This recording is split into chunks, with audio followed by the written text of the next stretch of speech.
I'm gonna title this one "How Bad Is It?" I'm not gonna ride the line with this one like St. Louis, because St. Louis, let's be honest, missed the playoffs on the last night of the year this past season. Carolina, not so much. And whether Carolina's made improvement or not, they seem to have. We'll get into what they did, but I still have concerns. Up front, these are not the lines. I always do this, where it's like I'm just showing you guys just the forward groups, the defense. And I tried at one point just listing all the forwards, the defense, and the goaltenders. People are like, put them in lines. I'm like, I put them in lines. People are going to say the lines aren't right. Okay, left side you got Aho, Skinner, Ferland, and Kuokkanen. Of course, everybody's still waiting for Jeff Skinner to get traded. I'm tired of waiting for guys to get traded. Let's just talk about this. I like the left side a lot. I think Ferland adds a little bit of sandpaper there, and I think that's important. I think losing Lindholm down the middle hurts. Stahl, Rask, Nikash, and Martinick. Of course, if Nikash is ready and can play anywhere near what people expect him to at his peak, if he can come in just ready to play and score some points and make up the difference, then they may be okay down the middle. But I've said this for the last 2 years. I don't like Jordan Stahl as a first-line center. I don't. I like Jordan Stahl as a second/third line center. I don't like him as a first. If your attack, if your team is reliant upon him to be that spark, you may miss the playoffs. But on the right side, you got Teravainen, Svechnikov, Williams, and McGinn. That's one of the best right sides in the NHL. So is there enough here on the wings to make up for any deficiency in the middle? Maybe. Is it enough to get them to the playoffs? Again, that is a maybe. But without that center line strength, you don't win in the playoffs. Anytime we look at matchups in the playoffs, it's always center versus center, or defenseman versus defenseman. Winger versus winger gets some attention, but we really know in the playoffs it is what your centers do that gets you to that promised land. The blue line is intimidating if it all works out. Slavin, Falk, DeHaan, Hamilton, Fleury, and Pesce. Now, DeHaan, as an addition, if he's healthy, is solid. Hamilton, as an addition, is solid. I still think losing Hanifin, I think that could end up being a problem for them at some point. But for right now, it is an upgrade. It is an upgrade.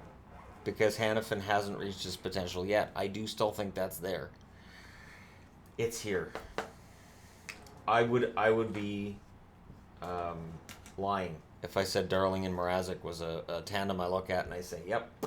And then you look at their number 3 goaltender, it's who? Nedeljkovic, probably? He's not ready for full-time duty that I can see yet, not in his stats. Unless there's something I'm missing, but, they can't get out of the Darling contract. Mrazek's only here for a year. Maybe one of these guys bounces back and has a good year, and I'm sure they're kind of banking on that. Now, if you look at the guys who aren't in the lineup, this is quite the list. Maenalainen, I'm not sure which one it is. M-A-E, so it's probably Maenalainen. DiGiuseppe, I love DiGiuseppe. Guy's awesome. If he ends up being the fourth line center, I'm happy. Trevor Van Riemsdyk looks like the odd man out right now, but there will always be injuries on any given blue line, so having 7 guys that are NHL ready is best. Warren Foegele kind of became a bit of a folk hero during his call-up during the past season. Does he get a shot off the start? And if he does Kuokkanen come out?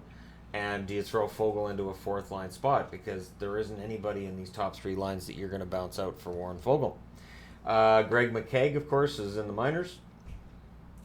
More center depth. It's not the center depth that's the problem. It's the top 2.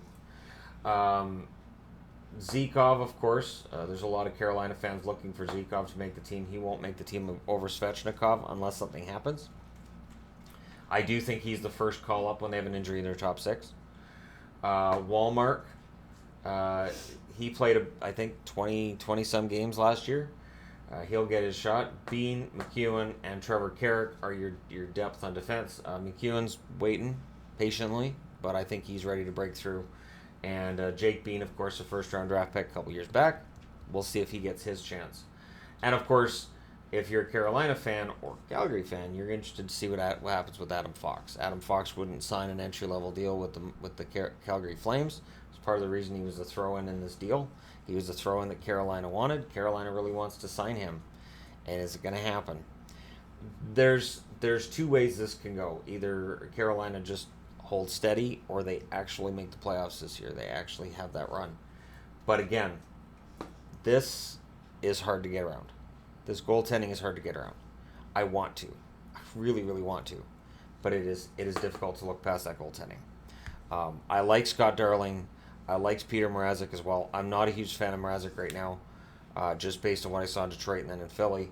Darling, however, I saw so much of him in Chicago, and I'd really like to see him succeed. So if I had to bet on one of them bouncing back, I'd bet on Darling. But admittedly, I am a fan of Scott Darling, so I may be seeing something that's not there. There you go. Let me know your thoughts. How do you think Carolina is going to do in this How Bad Is It series?